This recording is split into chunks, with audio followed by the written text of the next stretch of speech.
Connection. I'm Mira Rubin here with you on Enlightened World Network. And today's topic is failure versus feedback and what might be available to us if we were to recontextualize failure to be something that is along the lines of feedback, and how that would mitigate our self-punishing behaviors around failure. Hello, Robert. Good morning. It's great to have you here with us.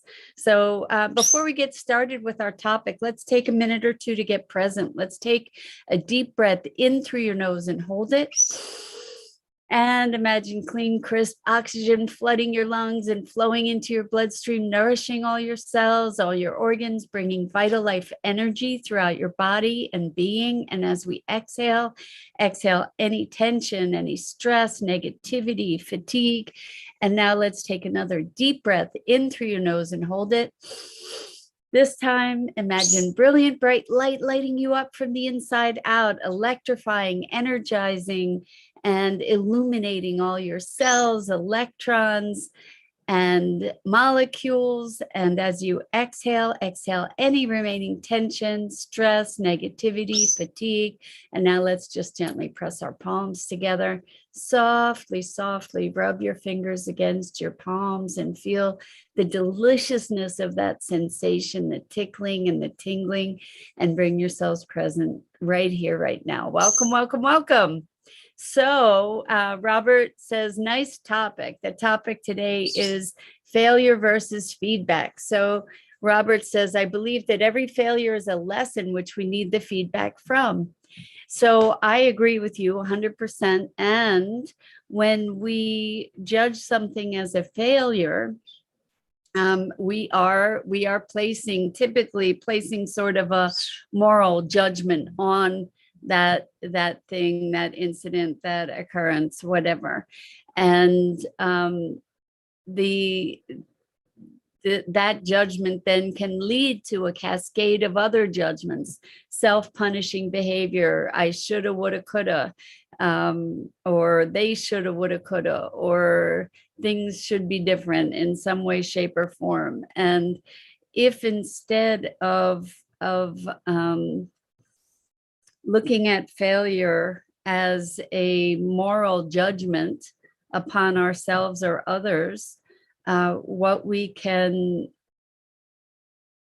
perhaps more productively interpret is that we've gotten feedback. So when we've not performed or behaved in the way that we expected or desired to be able to behave, we can look at the circumstances and glean information from those circumstances that if we were to spiral into the notion of failure and being a failure and on and on and on, we might not otherwise see. So when we judge something as a failure, we've lost our objectivity. When we can recognize something as feedback, like we can say, well, this attempt failed, like this way of doing this didn't work. And we can say attempt, but when we migrate into the notion of failure, there are many other factors that influence that to make it a non-objective evaluation of something. So I'm thinking that, for instance, if I have done something or reacted, let's say I was in a situation and got triggered, and so I might go into a spiral of feeling like a failure, or like feeling disappointed in myself, feeling ashamed, feeling embarrassed, any number of ways to respond to the incident itself that can spiral into a deeper entrenchment into that whole failure dynamic. And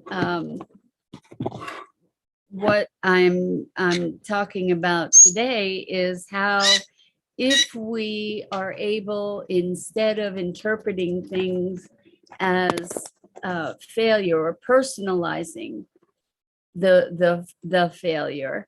Good morning, Grace Isis. I love you. I love that you are saying good morning to core connectors. So yes, we are the core connectors. I love it. I appreciate that so much. It's great to have you here with us. So we're talking about the difference between hello, Rosalind. So wonderful to have you here this morning. Welcome. We're talking about failure versus feedback and what might shift for us if we're able to interpret our circumstances as feedback. There's a neutral perspective, a neutral tenor to the notion of feedback. It is just feedback.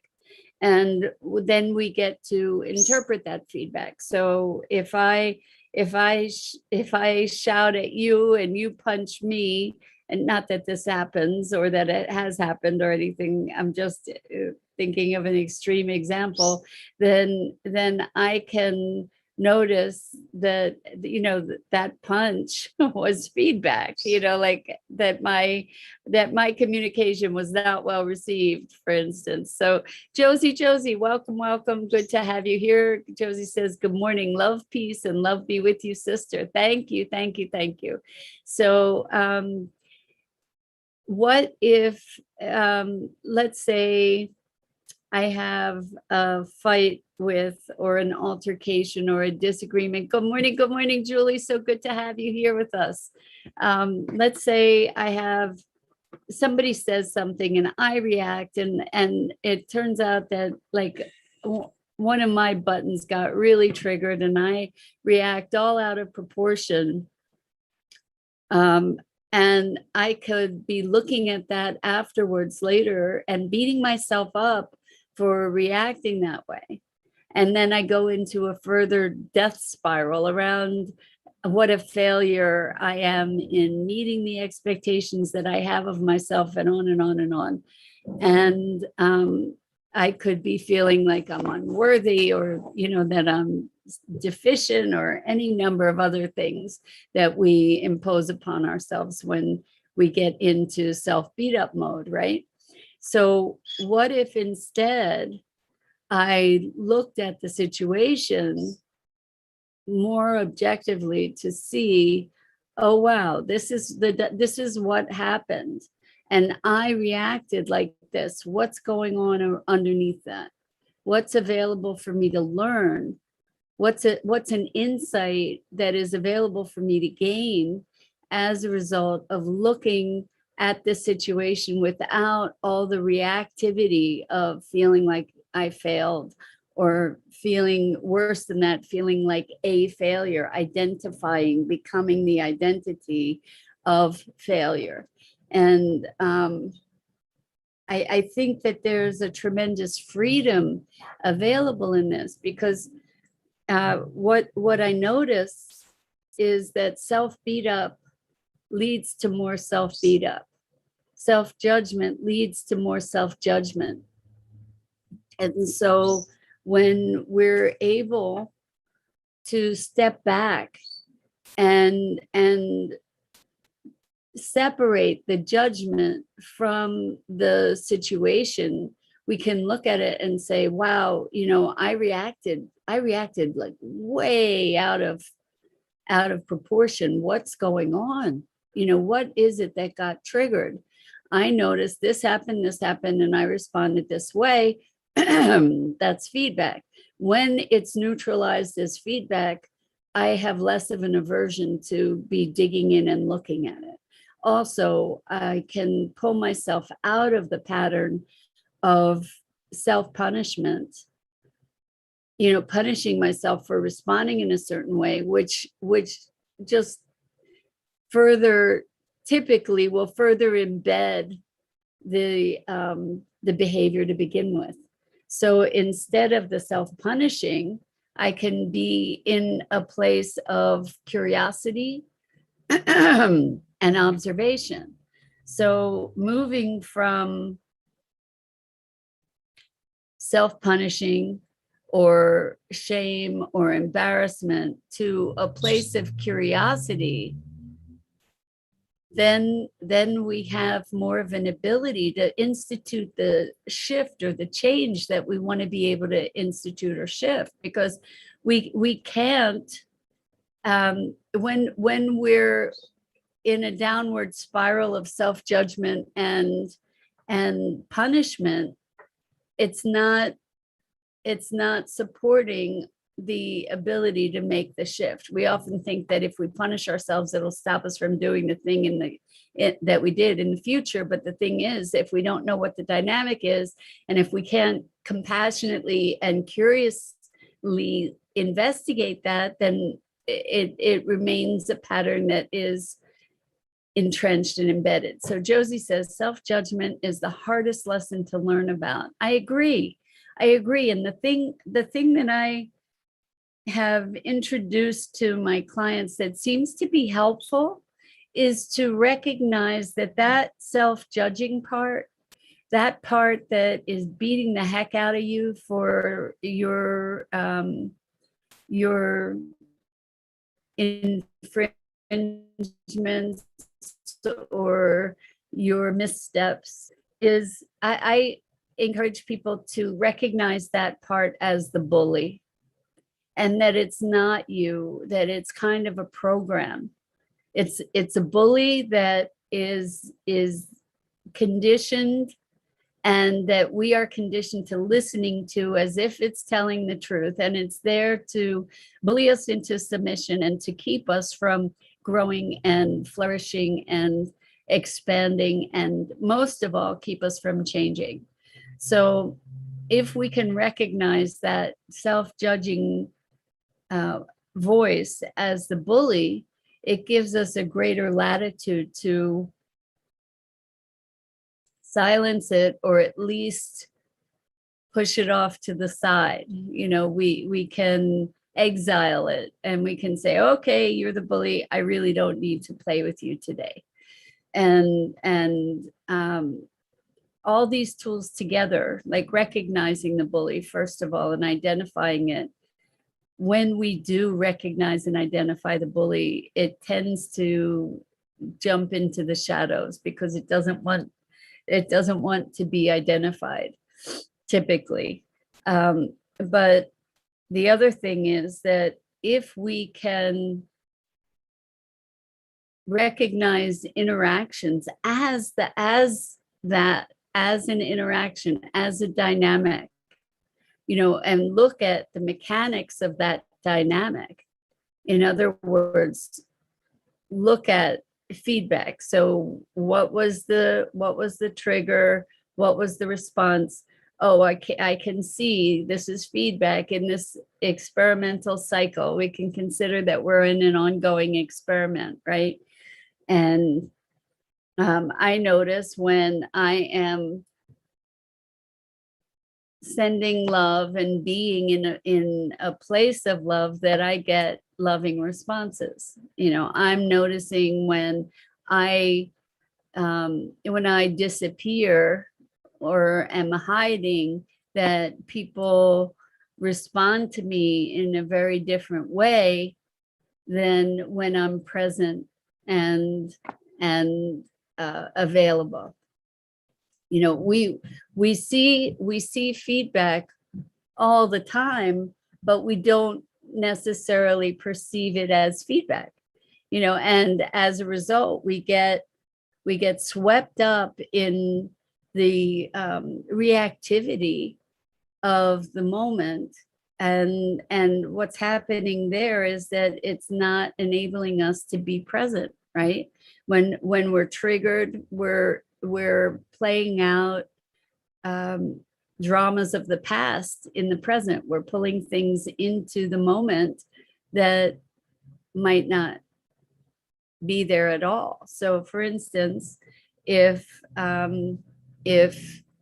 you say something to me about, I don't know, let's say I have had a really bad experience with melon. Let's say I got really, really sick eating melon once, and you start talking about melon, and I'm getting all upset because what's being triggered is my memory of how sick I got. So maybe I'm feeling nauseous even at your conversation about melon. Well, if I see that, I could just be saying, don't ever talk to me about melon. Or I could also be looking at, wow, that's some really interesting feedback. Something's going on for me around melon. And actually, this isn't as absurd a non sequitur as it might seem. Of what came to mind to me was that my dad could not eat melon after a meal. He could eat melon before a meal, but if he ate melon after a meal, he would get sick.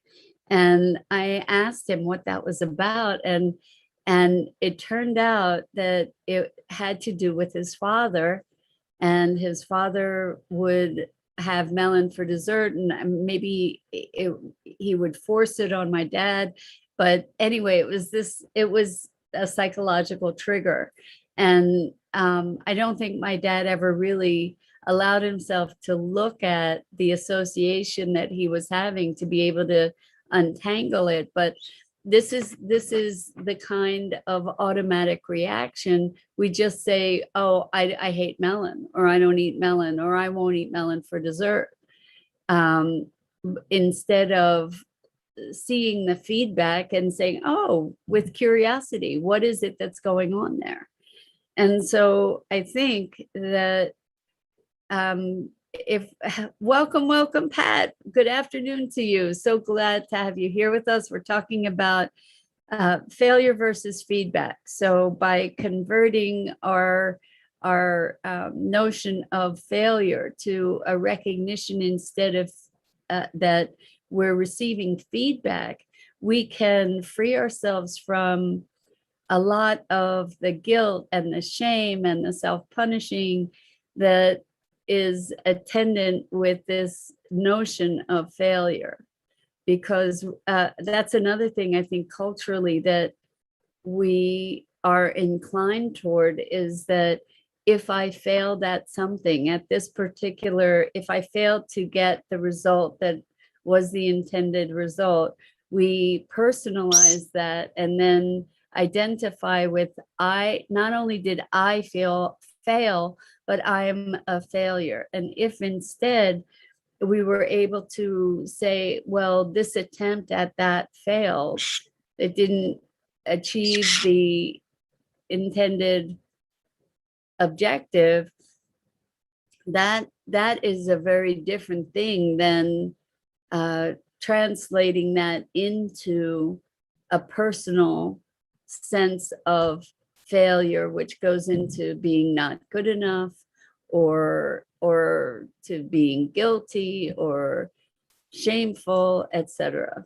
And the thing is that when we view these things as feedback rather than failure, like personal failure, then I believe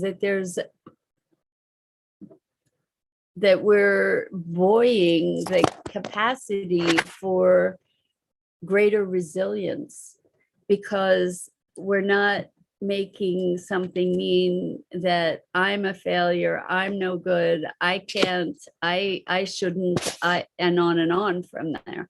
What we can say, we can redouble our efforts. We can say, okay, that's feedback. So I noticed that this and this and this didn't collectively work together to get the result that I'm aiming for. I can take a new approach. Let's try another way to see if, see what the feedback is, and to see if that is more effective in achieving the objective. So I'm wondering if you have situations in your life where you can look at,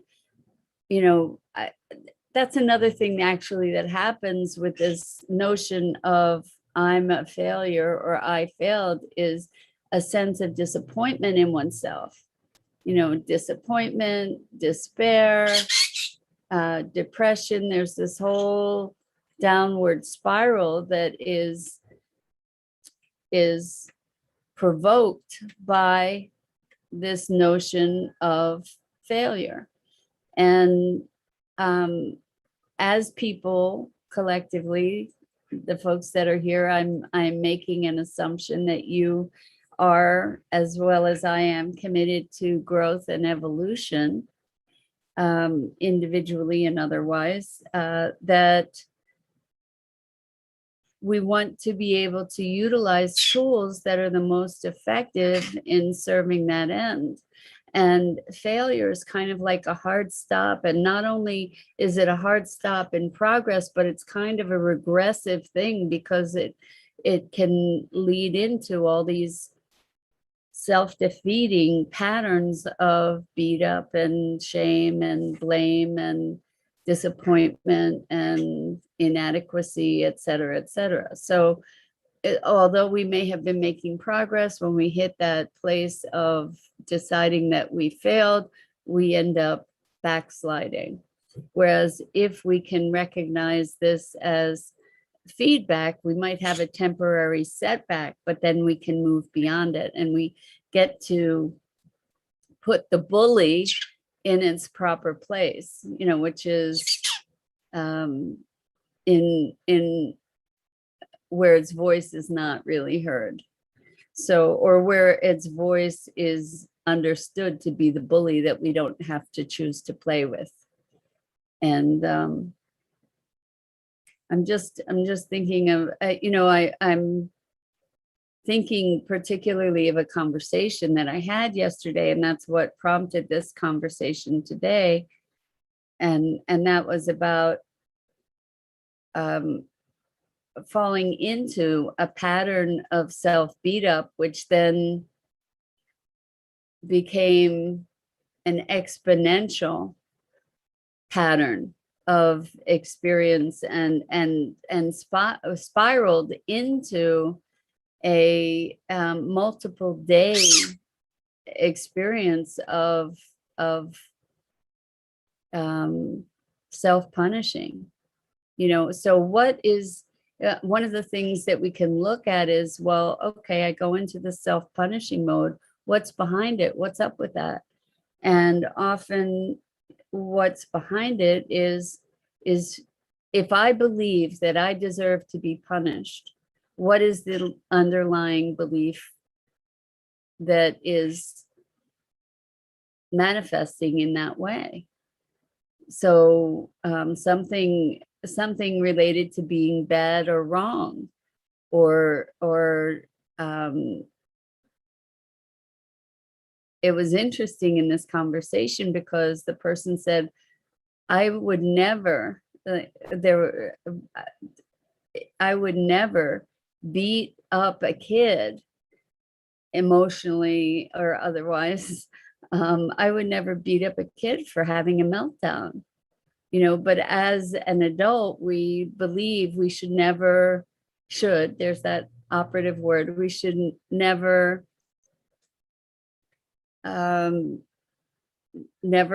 find ourselves in a place of reactivity. We should never have a meltdown. We have very high and probably unreasonable expectations of ourselves. We get to be more forgiving. The interesting thing is, and you might experience this as you move from the self-blame to or self-punishing or failure mode to the feedback mode, from the outside, it might look kind of crazy. It might look like you're all over the place emotionally, because in one moment you're reacting, and then in another moment you have an awareness, a flash of awareness to say, oh, I get to choose. Maybe I can look at this as feedback, and that neutralizes the emotion. So there are these whipsaw swings from one end of the emotional spectrum to the other. And it could look kind of crazy, and it could feel kind of crazy too, because that's, you're in a process of change and repatterning.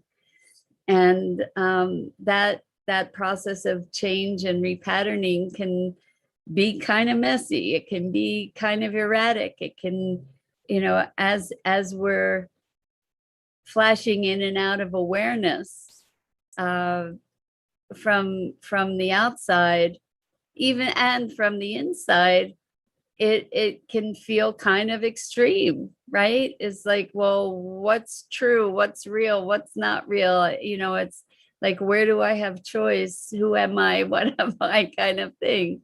And that's all. It's all okay. If you can make space for that to be okay, then you're clearing the resistance to the disorientation that can occur as we evolve and grow. So I guess we get to allow ourselves to welcome the disorientation, the unfamiliarity of moving into new spaces of awareness. And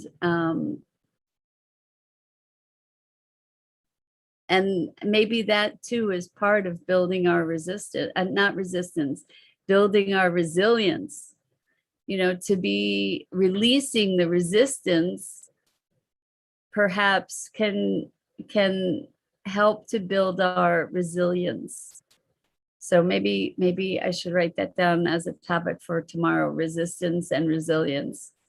Yeah, because we do have capacities for change and adaptation and learning and growth that we don't even imagine. And if we can remove the barriers to those imaginings, who knows where we could go. So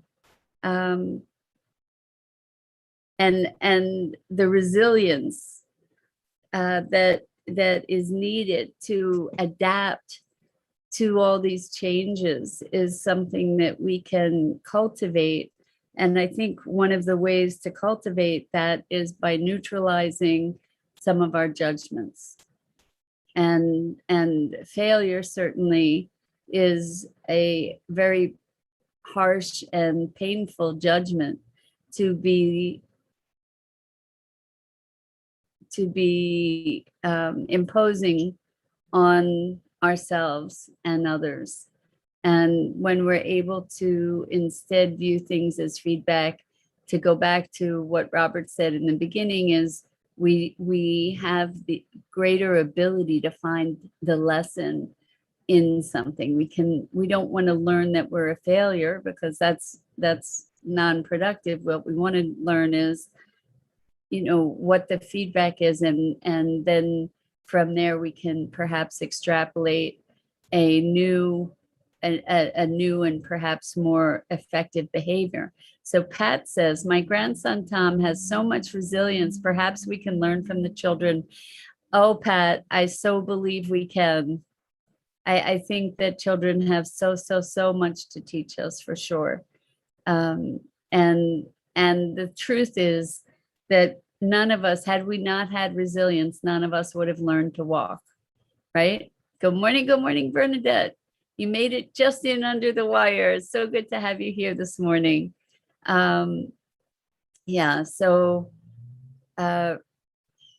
feedback instead of failure. Like we can look at the desired objective, or we can look at, we had expectations that we weren't aware of. We can look more objectively when we recognize circumstances as feedback rather than failure. So, we often go into the I screwed up kind of mentality, and then what's wrong with me, and I should have known better, and I'm ashamed, and like that whole spiral. Look at what feedback. Feedback is, this didn't work, and what might work better next time. So feedback and curiosity. In any case, that's it for today. As always, I just love being here with you. I so appreciate you and your feedback and your engagement. And it's just so enriching to me to be able to have this time with you. So thank you, thank you, thank you. I'm Mira Rubin. This is the Core Connection. I go live each weekday morning here on Enlightened World Network's Facebook page.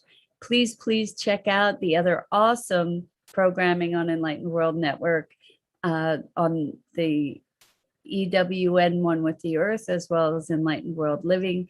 And until next time, let's be kinder to ourselves and suspend judgment, and instead look at feedback.